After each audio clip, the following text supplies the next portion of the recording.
We're continuing our conversation with Mandisa Khanyile and Nondumiso Nsibande on hashtag Total Shutdown, which took place yesterday and was an absolute success by any standards, really. And just one last one, Mandisa, on the president's response. Did it make a difference that he eventually came through? It did. Look, better late than never. What the important thing was that we needed that memorandum to be attended to. I must say the office has already been in touch with us to try and plan for the gender summit. Remember, our core demand was that we want the gender summit to be convened by the 28th of August. That gender summit is going to have all key stakeholders in the GBV sector, NGOs, community-based organizations, all the government departments. Yep. We're going to sit out and we're going to thrash out a gender plan for this country, and Treasury must be there to actually make sure that it's budgeted for. So that was our core demand. Yeah. And that is, to my understanding, the meeting we're having today is going to answer to the date of that particular summit. You'll give us the details of that later. But Nondumiso, let's bring you into the conversation here. You are from Tshwaranang Legal Advocacy. Just talking to the issues for women these days, beyond just gender violence. What kind of issues do you deal with regularly at Tshwaranang, which were able to find a voice in the memorandum that was handed over? Tshwaranang his mandate is to address violence against women and girls.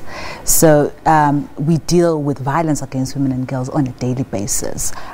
We actually called for a meeting of civil society organizations, I think beginning of May, and we had just had enough. We got to a point where we were like, we need to try and figure out how this issue can be addressed. And one of the colleagues said, oh hey, there's people already calling for a total shutdown. And we said, let's invite them in. And that's how we actually got to come together, collaborate and start pushing for a total shutdown in that sense. So yes, we deal with violence against women issues on a daily basis. Yeah. So you can imagine that these issues are critical, certainly, and have to be addressed in the country. NPOs and NGOs, non-profit organizations were really the backbone of this activity yesterday.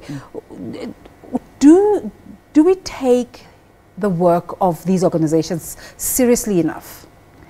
Sadly, not as seriously as we would like to see. The reality of the matter is that many non-governmental organizations, particularly women's rights organizations, are facing financial challenges. Services for women in the country are so limited. These organizations provide critical services, and unfortunately funding is so limited, and a lot of organizations that are receiving funding from government institutions, again, that is limited. Shelters are closing down, counseling services are closing down, legal services for women are closing down, and it just is so worrying. So it's not getting better. It's not getting better. You covered 8 provinces. Tell us why that decision?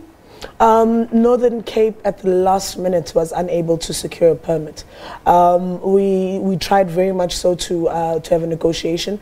100-man march had actually booked the same day as us, and so the team there, I was very disappointed that they were unable to legally march.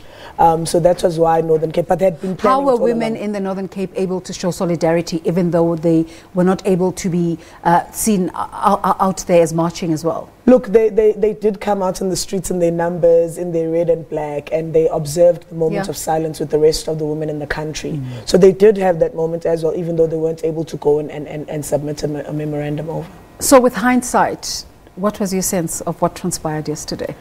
It was beautiful. It was beautiful to see women so united, so together, so for one message. And it was so understood that this is a woman's voice. I'm so glad that we stayed firm with regards to no men on the ground, so that this is understood that this is actually what women want taking forward. And they're saying we're going to own this struggle for ourselves. We're going to make sure that women and gender non-conforming people actually have the solutions for their own issues. And we're going to make sure that those solutions are actually implemented. And we're going to do it whether people want it or not. One of your organizers in the Eastern Cape, you're talking about gender non-conforming people, was saying this is actually a transactional a march where you're not only dealing with women's issues, but you're also dealing with other power levers that lead to women having problems.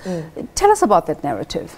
Look, you understand that women and gender non-conforming people, or people within the LGBTQI plus community, suffer at the hands of patriarchy and gender-based violence, probably the most. Corrective rape, transgender women being killed every single day, all of these issues. And we're like, we cannot say that this is a women's issue, just women, cisgender women. Yeah. This is for trans women. This is for intersex persons. This is for gender non-conforming people who, because of who they are, or who they identify as, are treated by cisgender men as though they can be discarded like rubbish. So we were saying, no, we're going to sit in solidarity, all of us, and we're going to say we're not dying anymore. We're talking about my body, not your crime scene. But beyond the physical body, what other limitations is society placing on women, Nondumiso? I mean, I think we need to acknowledge that there's an interrelation between the various forms of abuse. I think that's the starting point: the physical, the emotional, the verbal, the economic, and these are various forms of abuse that women and gender non-conforming persons face in the country. So when we went out to march there, it just wasn't about issues of rape. It also was about issues of the economic and the financial, but also recognizing the interrelatedness of these various issues. When you've had such an amazing and such a resoundingly successful first attempt, how do you follow up? Well, look, I'm really hoping we never have to do this again. We didn't do this because we were trying to get attention. We Create some annual event. We don't want an annual event. In actual fact, if this becomes an annual event, it means that, wow, the problem persists. The problem persists, and we've been failed dismally. We've attached deadlines to each and every single one of the 24 demands, and we're hoping, and we're going to work with government to make sure that those demands are met on the times of the deadlines. We don't want to have another total shutdown. We want this movement to say that this was the beginning of the end of gender-based violence in this country. Even though the march was to the union buildings, it was a brilliant stroke to make it provincial so that there's activity everywhere. Take us into the backstory, into what went into the logistics of putting all of this together. Wow. Okay, so firstly, the three main marches were to the three centers of state power. So we went to Parliament in Cape Town, we went to the Supreme Court of Appeals in Bloemfontein. By the way, we were the first to ever march there. And also to union buildings. Those are the three main marches with where the memorandums where power resides. Where power resides and where the memorandums are focused. Then in the provinces, most went to provincial legislatures, or alternatively they went to provincial headquarters of policing, because obviously we're dying with protection orders in our hands. It's a very urgent issue. So those type of people were delivering demands that were specific to their areas. So I know, for example, in George, the garden route, they said that they specifically have a problem with child molestation. So their demands were more focused there. So different issues for different areas. Yes. So everybody just owned it and said, okay, this is what's affecting our communities. And so we're going to march to where our agenda needs to be dealt with the most, and we're going to have it handled there. Let's talk about the specifics of what was in the memorandum. Okay. Let me just say there were 24 demands that were developed, and they were representative of the 24 years that the country has failed women. Oh, wow.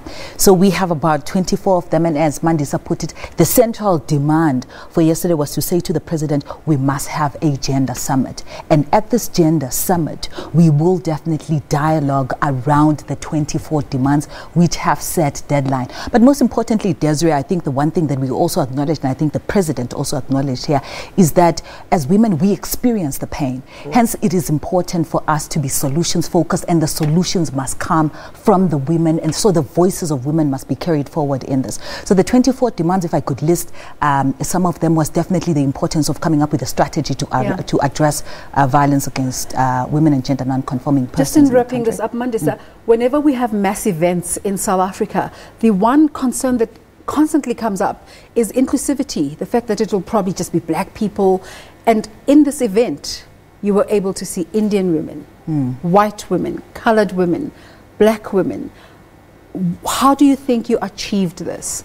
Our total shutdown from the beginning was non-racial, non-partisan, and our core focus was gender-based violence. To state it is one thing, but to actually achieve it is another. You know, I think it came from women opening themselves up in the group. Women really came together and were like, you know what, you might be rich, you might be poor, you might be black, you might be white, but this touches all of us. Patriarchy is real. It touches each and every single one of us. And so this is the one thing we can actually say, you know what, all of us as women no matter our differences, we're going to put them aside and we're going to focus on this issue and we're going to deal with it. Unfortunately, time flies when you're having a good time. Would love to continue with the conversation. But can I say thank you to the women? Absolutely. Please. Can I just say thank you to all the women in every single march site, every single woman who went to work even in red and black yesterday, who contributed towards this movement. It's solidarity. Thank you so much, Mandisa Khanyile and Nondumiso Nsibande. They are part of the pioneers of the hashtag Total Shutdown that took place yesterday.